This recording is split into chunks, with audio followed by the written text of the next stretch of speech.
जय हिंद। आप सभी को स्वागत है अपना यूट्यूब चैनल GKGS अचीवर्स पर। तो चलिए इसमें देखेंगे आज हम पॉलिटी और लेवल 1 का प्रश्न।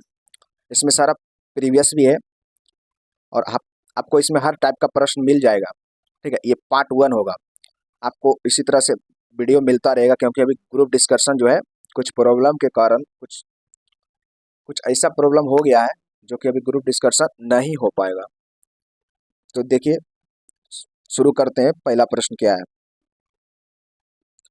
पहला है, ईस्ट इंडिया कंपनी को बंगाल, बिहार, उड़ीसा के दीवानी अधिकार कब सौंपा गया है? बिहार यानी बंगाल, बिहार, उड़ीसा का जो दीवानी प्राप्त हुआ है वो कब प्राप्त हुआ है? तो आपको पता होगा 1765 ईस्वी में। 1765 ईस्वी में इलाहाबाद की संधि हुई थी। ठीक है, 1765 में इलाहाबाद का संधि हुआ था। इसी के तहत जो है बिहार, बंगाल, उड़ीसा का दीवानी प्राप्त हुआ था। चलिए दूसरा का है, रेगुलेटिंग एक्ट किस वर्ष पारित हुआ? रेगुलेटिंग एक्ट किस वर्ष पारित हुआ था? तो ब्रिटिश कंपनी को नियंत्रण में लाने के लिए जो है ब्रिटिश संसद के द्वारा जो है रेगुलेटिंग एक्ट लाया गया था 1773 में। ठीक है, पहला 1773 में आया था। इसका आंसर होगा आपको बी नंबर। नेक्स्ट है, निम्नलिखित में किस अधिनियम द्वारा बंगाल के गवर्नर को बंगाल का गवर्नर जनरल पद नाम दिया गया? बंगाल के गवर्नर को बंगाल का गवर्नर जनरल नाम दे दिया गया। तो 1773 का रेगुलेटिंग एक्ट के तहत दिया गया था। ठीक है, 1773 के रेगुलेटिंग एक्ट के द्वारा 1774 में एक सुप्रीम कोर्ट का भी गठन हुआ था। सुप्रीम कोर्ट का भी गठन हुआ था। ठीक है, जिसका मुख्य न्यायाधीश जो थे सर एलिजा एम्पे और अन्य न्यायाधीश जो है हाइड थे, चैम्बर्स था और लेमेस्टर था। हाइड, चैम्बर्स और लेमेस्टर। चलिए नेक्स्ट है, निम्नलिखित में से किस अधिनियम द्वारा मद्रास एवं बंगाल के गवर्नर को बंगाल के गवर्नर जनरल के अधीन हो गया? कह सकते हैं कि जो एक कौन सा रेगुलेटिंग एक्ट आया था जिसमें मद्रास और बम्बई के गवर्नर को जो है बंगाल के गवर्नर जनरल के अधीन कर दिया गया था? तो इसका आंसर होगा 1773 का। 1773 इसका आंसर हो जाएगा। चलिए नेक्स्ट है कि निम्नलिखित में से किस अधिनियम ने कंपनी को भारत के राजस्व, नागरिक और सैन्य मामलों की जानकारी ब्रिटिश सरकार को देना अनिवार्य कर दिया था? तो ये था 1773 का रेगुलेटिंग एक्ट का था। ठीक है, ये व्यवस्था 1773 के रेगुलेटिंग एक्ट में किया गया था। नेक्स्ट है, 1773 के अधिनियम द्वारा कलकत्ता में कब सर्वोच्च न्यायालय की स्थापना किया गया था? तो इसका आंसर होगा 1774 में। 1774 में किया गया था। ठीक है, एगो मुख्य न्यायाधीश और तीन गो जो थे वो अन्य न्यायाधीश थे। ठीक है, तीन गो अन्य न्यायाधीश थे। इसका नाम था हाइड था और एक था लिमेस्टर था और एक था चैम्बर्स। नेक्स्ट है, निम्नलिखित में से किस अधिनियम को बंदोबस्त अधिनियम के नाम से जानते हैं? बंदोबस्त अधिनियम के नाम से जाना जाता है तो 1781 का। 1781 देखिए, 1773 के रेगुलेटिंग एक्ट में कुछ ऐसे प्रावधान रह गए थे जिसको संशोधन करने के लिए 1781 का जो है अमेंडमेंट एक्ट लाया गया था, जिसे बंदोबस्त कानून के नाम से भी जानते हैं। चलिए, हुआ था क्या कि 1773 में जो सुप्रीम कोर्ट का गठन हुआ था एवं बंगाल के गवर्नर जनरल जो बंगाल का गवर्नर था, बंगाल का गवर्नर जनरल बना दिया था, तो उसका कार्य का निर्धारण नहीं हुआ था कि दोनों के बीच का कार्य क्या होगा। तो उसी का कार्य का निर्धारण किया गया था 1781 में। इसका आंसर होगा 1781। नेक्स्ट है, किस अधिनियम द्वारा भारत के कार्य किस अधिनियम द्वारा भारत सॉरी किस अधिनियम के द्वारा भारत में कंपनी के अधीन क्षेत्र को पहली बार ब्रिटिश अधिपत्य का क्षेत्र कहा जाने लगा? मतलब ब्रिटिश अधिपत्य मतलब ब्रिटिश के द्वारा जो भारत में जीता गया क्षेत्र है ना, उसी को ब्रिटिश अधिपत्य का क्षेत्र कहा गया था। तो इसका आंसर होगा 1784 का ईस्ट इंडिया एक्ट के तहत जो जितना भी भारत में जीता गया था क्षेत्र ब्रिटिश के द्वारा, उसे ब्रिटिश अधिपत्य का क्षेत्र कहा जाने लगा था। बोर्ड ऑफ डायरेक्टर और बोर्ड ऑफ कंट्रोल का गठन आपको 1784 के ईस्ट इंडिया एक्ट के तहत ही किया गया था। ठीक है, 1784 होगा इसका आंसर। 1784 हो जाएगा। चलिए, और यही ईस्ट इंडिया एक्ट जब पारित हुआ था तो आपको पता होगा कि बंगाल के जो गवर्नर जनरल थे वारेन हेस्टिंग, वो त्यागपत्र दे दिए थे। नेक्स्ट है, किस अधिनियम द्वारा बंगाल के गवर्नर के परिषद में कमांडर इन चीफ के पद का भी प्रावधान किया गया? कमांडर इन चीफ का पद जो आया था 1786 का अधिनियम के तहत आया था। ठीक है, 1786 इसका आंसर होगा 1 नंबर 1786। नेक्स्ट है, निम्नलिखित में से किस अधिनियम में कलकत्ता में सर्वोच्च न्यायालय की स्थापना का प्रावधान किया गया था? सर्वोच्च न्यायालय का स्थापना आपको बताए थे, इसका आंसर होगा 1773 का। इसमें सारा रेगुलेटिंग एक्ट देख लेंगे, amendment act, regulating act, Bharat शासन अधिनियम, सब कुछ। कह रहा है पीस्ट इंडिया एक्ट किस वर्ष पारित हुआ? पीस्ट इंडिया एक्ट किस वर्ष पारित हुआ था? तो आपको बताएं 1784, इसका आंसर होगा 1 नंबर 1784।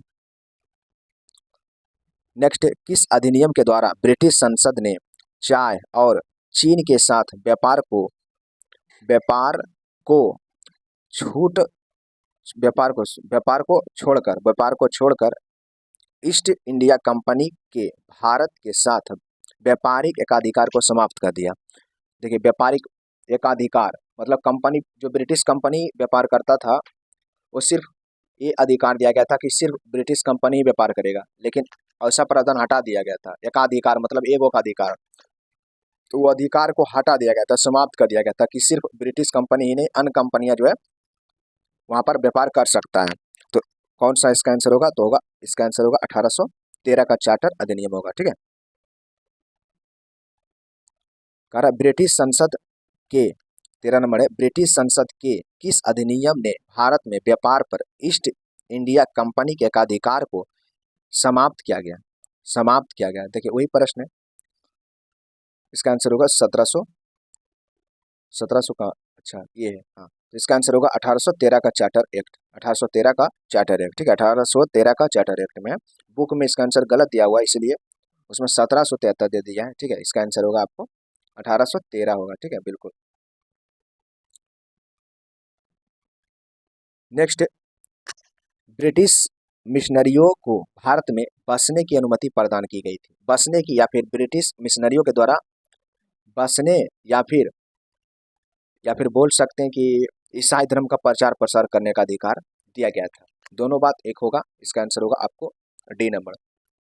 भारत में जो है, भारत का दरवाजा जो है खोल दिया गया था, भारत का दरवाजा खोल दिया गया था कि जो भी व्यापार कर सकता है, जिसको माने वो भारत में आकर व्यापार करो। 1813 के चार्टर अधिनियम के तहत ही किया गया था ये सब काम। और एक बताए थे कि इसके तहत ही भारत में जो है प्रति वर्ष 1 लाख रुपया ब्रिटिश सरकार के द्वारा यह प्रावधान किया गया कि भारतीय लोगों को शिक्षित करने के लिए प्रति वर्ष शिक्षा पर 1 लाख रुपया खर्च किया जाएगा। ठीक है, प्रति वर्ष 1 लाख रुपया खर्च करने का प्रावधान किया गया था इसी अधिनियम के तहत, एक्ट के तहत। कह रहा है ब्रिटिश सरकार के किस अधिनियम ने सबसे पहली बार भारत में शिक्षा के लिए 1 लाख रुपये खर्च किया गया था? ठीक है, इसका आंसर भी होगा, कौन सा होगा? 1813 का चार्टर अधिनियम होगा। नेक्स्ट, भारत के गवर्नर जनरल के पद की व्यवस्था का प्रावधान सर्वप्रथम किया गया था। भारत के गवर्नर जनरल, देखिए भारत का गवर्नर जनरल का पद जो आया था, वो आया था आपको 1833 का चार्टर एक्ट के तहत। ठीक है, 1833 के चार्टर एक्ट के तहत यह प्रावधान किया गया था। मुख्य रूप से इसका आंसर होगा आपको बी नंबर होगा। ठीक है, बी नंबर इसका आंसर होगा, बी नंबर। चलिए, लॉर्ड विलियम बेंटिंग होगा पर भारत के प्रथम गवर्नर जनरल। नेक्स्ट है, किस अधिनियम द्वारा भारत की स्थानीय सरकारों को व्यक्तियों पर कर लगाने के लिए अधिकृत कर दिया गया था कि व्यक्ति पर जो कर लगा सकते हैं?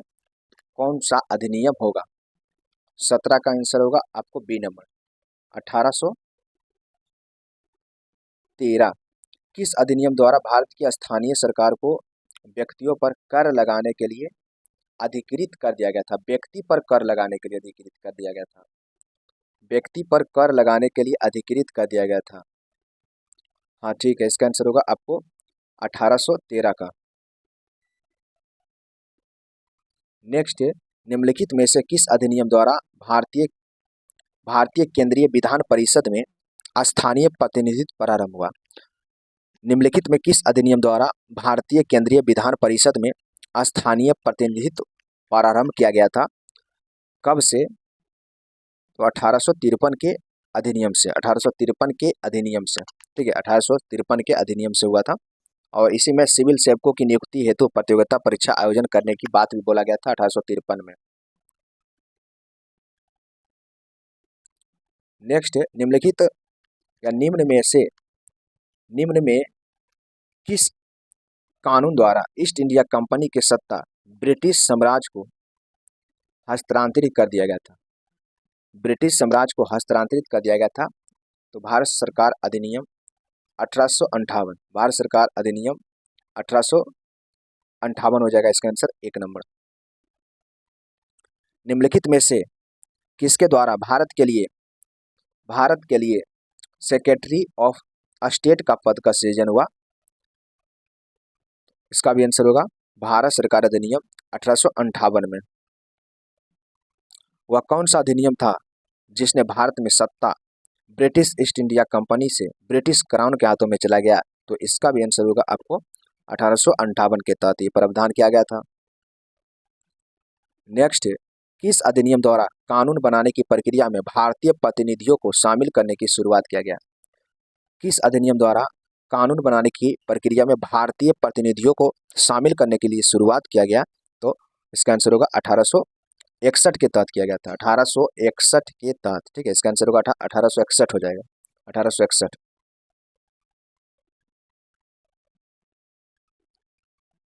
नेक्स्ट, किस अधिनियम द्वारा लॉर्ड कैनिंग द्वारा किस अधिनियम द्वारा लॉर्ड कैनिंग द्वारा शुरू की गई पोर्टफोलियो प्रणाली को मान्यता प्रदान किया गया? पोर्टफोलियो प्रणाली या मंत्रिमंडलीय प्रणाली, इसका आंसर कौन होगा? 61। ठीक है, 1861 होगा, 1861 में प्रावधान किया गया था, 1861। देखिए, मंत्रिमंडल व्यवस्था वही हो गया, ठीक है, और संभागीय प्रणाली वही हो गया, और पोर्टफोलियो प्रणाली वही हो गया, कैबिनेट प्रणाली वही हो गया। कुछ भी रहेगा ऑप्शन 1861 मारना है, कुछ भी पूछिए 1861। ठीक है,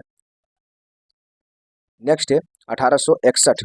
1861 के अधिनियम द्वारा वायसराय को आपातकाल के दौरान अध्यादेश की अवधि कितनी होती थी? मतलब देखिए, अध्यादेश जो जारी करने की व्यवस्था किया गया था कि 1861 के अधिनियम के तहत जो वायसराय क्या करेंगे? अध्यादेश जारी करेंगे। तो उसमें अवधि क्या थी? अवधि पूछ रहा है, तो अवधि जो होगा वो होगा 6 माह, 6 माह। ठीक है, नेक्स्ट है, निम्नलिखित में से किस अधिनियम द्वारा भारत के गवर्नर जनरल को अध्यादेश जारी करने का अधिकार प्रदान किया गया, शक्ति प्रदान किया गया? तो वही बात है 1861। किस अधिनियम द्वारा केंद्रीय और प्रांतीय विधान परिषद में अतिरिक्त सदस्यों की संख्या बढ़ाई गई? अतिरिक्त संख्या बढ़ा दी गई, मतलब गैर सरकारी। ठीक है, देखिए इसका आंसर होगा आपको 1 नंबर 1892, 1892। ठीक है, 1892 में प्रावधान किया गया था, 1892 में प्रावधान किया गया था। वो प्रत्यक्ष चुनाव प्रणाली 1892, वो प्रत्यक्ष चुनाव प्रणाली 1892 में। ठीक है, और जो है विधान परिषद के सदस्य को प्रश्न पूछने का अधिकार दिया गया, तो वो भी पूरक प्रश्न नहीं पूछ सकते हैं। नेक्स्ट है, निम्नलिखित में से किस अधिनियम के अंतर्गत भारतीय विधान परिषद को बजट पर बहस करने की शक्ति प्रदान कर दी गई? मतलब बजट पर बहस कर सकते हैं, ये शक्ति प्रदान किया गया था 1892 के तहत ही। ठीक है, 1892। यहाँ से भी प्रश्न रहने का संभावना है। 28 में, निम्नलिखित में पहली बार किस अधिनियम द्वारा किसी भारतीय को वायसराय और गवर्नर की कार्यकारी परिषद के साथ एसोसिएशन बनाने का प्रावधान किया गया? एसोसिएशन बनाने की प्रावधान किया गया था, तो 1909 भारत शासन अधिनियम को कहते हैं मार्लोमेंटो सुधार। ठीक है, उस समय ब्रिटेन के प्रधानमंत्री जो थे उसका नाम था एच एकविथ, एच एकविथ। ठीक है, एच एकविथ थे। नेक्स्ट है, 1909 के अधिनियम द्वारा वायसराय की कार्यपालिका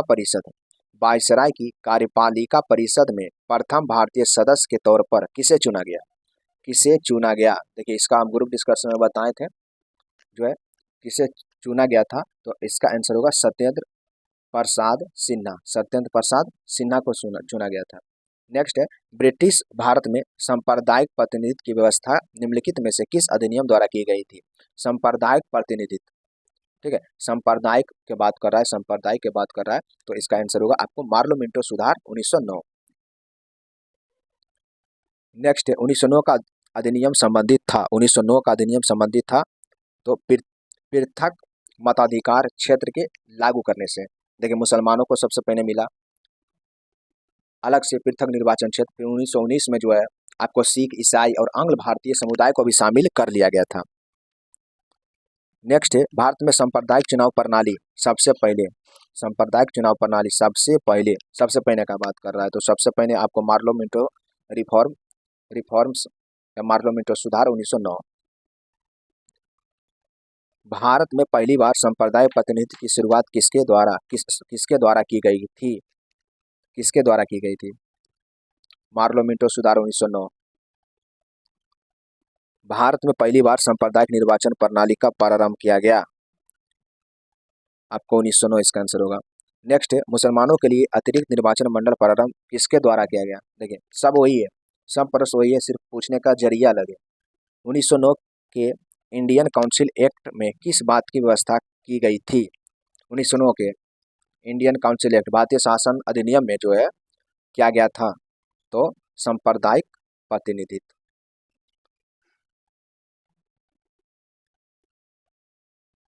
नेक्स्ट है किस भारत सरकार अधिनियम के तहत पहली बार विधायिका विधायिका में कुछ निर्वाचित प्रतिनिधित्व की मंजूरी दी गई थी? पहली बार जो है विधायिका में कुछ निर्वाचित प्रतिनिधित्व की मंजूरी दी गई थी, तो इसका आंसर होगा आपको भारत सरकार अधिनियम 1909।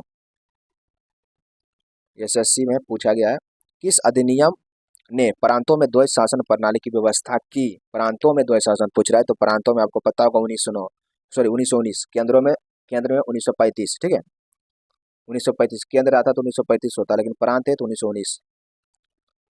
भारतीय विधान पालिका प्रथम बार द्विसदनीय बनाई गई। भारत द्विसदनीय पहली बार जो है द्विसदनीय बनाई गई थी, तो इसके बारे में बताए थे। द्विसदनीय जो बनाया गया था वो बनाया गया था 1919 के भारत सरकार अधिनियम के तहत ही बनाया गया था, ठीक है। द्विसदनीय बनाया गया था जिसमें एक सदन था राज्य सदन, एक सदन था, देखिएगा दो सदनीय बनाई गई थी। तो एक तरफ जो था वो बोल सकते हैं कि केंद्रीय विधानसभा जो अभी लोकसभा है, केंद्रीय विधानसभा जो अभी लोकसभा है, और राज्यसभा जो था ना उसका नाम था राज्य परिषद। क्या नाम था? राज्य परिषद। इसी के बारे में पूछ रहा है तो इसका आंसर होगा 1919। केंद्र में कौन सा एक द्विसदनीय विधायिका लाया? देखिए फिर वही बात है 1919। चलिए 40 का सी होगा। और नेक्स्ट है भारतीय विधान पालिका प्रथम बार द्विसदनीय बनाई गई, इसका भी आंसर होगा सी नंबर। द्वैध शासन प्रणाली राज्यों में लागू की गई, द्वैध शासन प्रणाली तो 1919 में लागू किया गया था, 1919 के अधिनियम के तहत है, ठीक है। उसके बाद द्वैध शासन देखिए द्वैध शासन का जनक जो है ना आपको लियोनस कार्टियस है, ठीक है। अगर पूछ लिया कभी तो लियोनस कार्टियस उसका आंसर होगा, लियोनस कार्टियस को